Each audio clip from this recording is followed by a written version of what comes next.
Benarkah peradaban dunia berasal dari Indonesia? Selama ribuan tahun, manusia mencari satu peradaban yang hilang, sebuah kota legendaris, Atlantis. Banyak ilmuwan mencarinya di Samudra Atlantik, Mediterania, bahkan Antartika.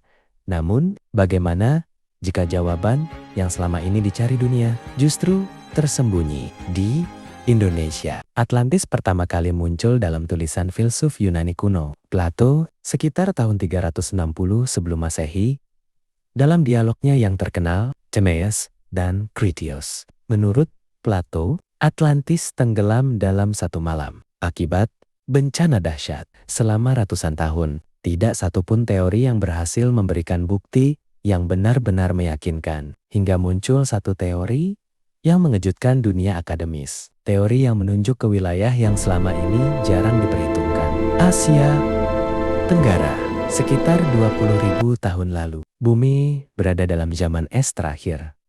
Saat itu, permukaan laut jauh lebih rendah dibandingkan sekarang.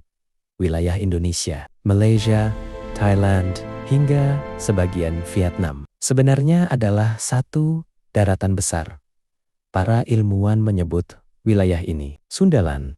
Jika benar, maka sebagian besar wilayah yang kini menjadi Indonesia pernah menjadi pusat kehidupan manusia purba, dan mungkin kisah Atlantis adalah kenangan tentang peradaban yang tenggelam itu.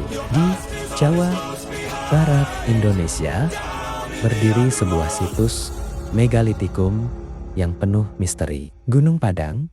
Penelitian terbaru mengungkap sesuatu yang mengejutkan. Gunung Padang bukan sekadar bukit alami, melainkan struktur piramida raksasa yang dibangun manusia purba. Penelitian geologi menemukan lapisan yang diduga dibuat secara sengaja. Banyak kebudayaan kuno di dunia memiliki cerita tentang banjir besar yang memusnahkan peradaban. Cerita-cerita itu mungkin berasal dari satu kejadian nyata.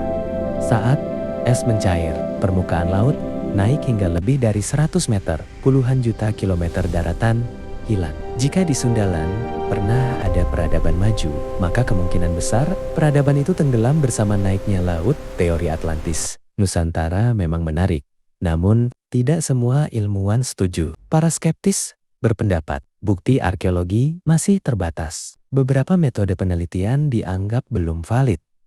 Mungkin Atlantis bukan hanya tentang kota yang hilang. Atlantis adalah pengingat bahwa peradaban manusia pernah bangkit dan juga pernah runtuh. Dan mungkin sejarah terbesar manusia masih tersembunyi di bawah laut Nusantara. Siapa tahu suatu hari nanti kita akan menemukan jawabannya. Kalau kamu punya pendapat tentang teori Atlantis Nusantara, tulis di kolom komentar. Apakah ini sejarah yang terlupakan atau hanya legenda yang belum terbukti? Sejarah tidak selalu hilang. Kadang ia hanya menunggu untuk ditemukan kembali. Subscribe, like, dan komen untuk cerita sejarah yang lebih seru.